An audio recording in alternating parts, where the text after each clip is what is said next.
Section 4. Visit by Citta. 1. At the moment when the child was born, there dwelt on the Himalayas a great sage named Citta. 2.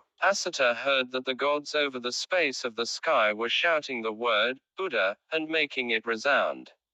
He beheld them waving the garments and coursing hither and thither in delight. He thought, what if I were to go and find out the land in which he was born?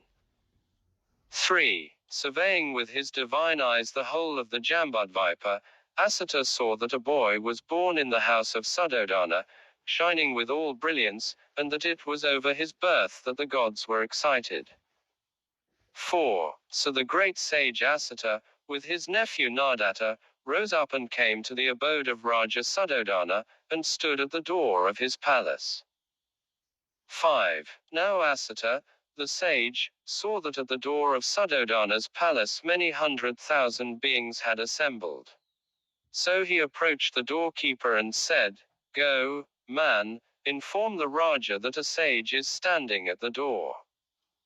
6. Then the doorkeeper approached Suddhodana and with clasped hands said, Know, O Raja, that an aged sage, old and advanced in years, stands at the door, and says that he desires to see you.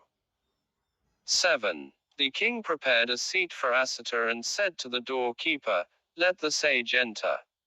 So coming out of the palace the doorkeeper said to Citta, Please go in. 8. Now Citta approached King Suddhodana and, standing in front of him, said, Victory, victory, O Raja, may you live long, and rule thy kingdom righteously. 9. Then Suddhodana in reverence to Citta fell at his feet and offered him the seat, and seeing him seated in comfort, Suddhodana said, I do not remember to have seen thee before this, O sage. With what purpose hast thou come hither? What is the cause? 10. Thereupon Citta said to Suddhodana, A son is born to thee, O Raja. Desiring to see him, have I come. 11. Suddhodana said, The boy is asleep, O sage. Will you wait for a while? The sage said, Not long, O king, do such great beings sleep. Such good beings are by nature wakeful. 12. Then did the child, out of compassion for Citta, the great sage, make a sign of awaking.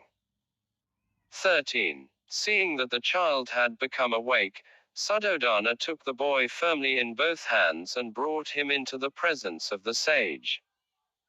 14. Citta, observing the child, beheld that it was endowed with the 32 marks of a great man and adorned with the 80 minor marks, his body surpassing that of Sakra and Brahma, and his aura surpassing 100,000-fold, he breathed forth this solemn utterance, Marvelous, verily, is this person that has appeared in the world, and rising from his seat clasped his hands, fell at his feet, made a rightwise circuit round, and taking the child in his own hand stood in contemplation. 15. Citta knew the old well-known prophecy that anyone endowed with the 32 marks of a great man, as Gautama was, has 2 careers open to him, and no third.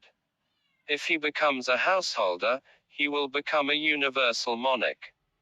But if he goes forth from the home to a homeless life, he will become a fully enlightened Buddha. 16. Citta was sure that the child would not remain a householder.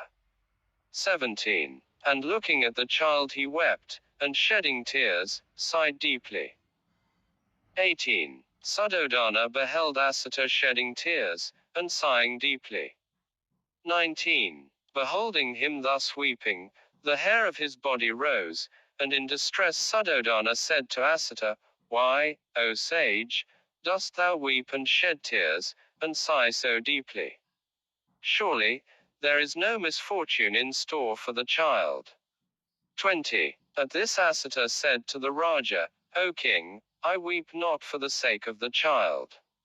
There will be no misfortune for him. But I weep for myself. 21. And why? Asked Suddhodana.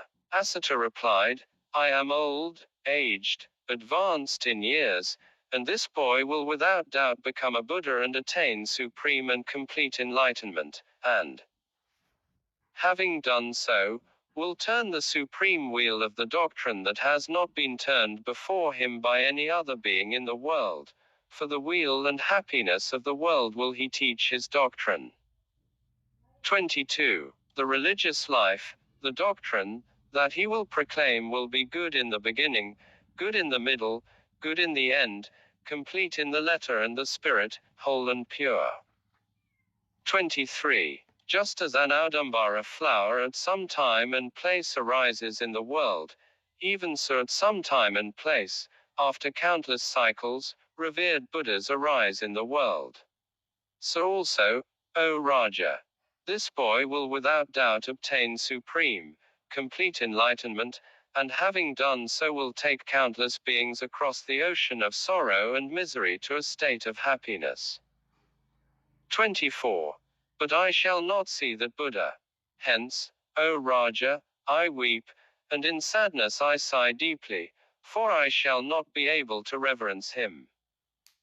25. The king thereafter offered to the great sage Asita and Nadatta, his nephew, suitable food, and having given him robes, made a rightwise circuit round him.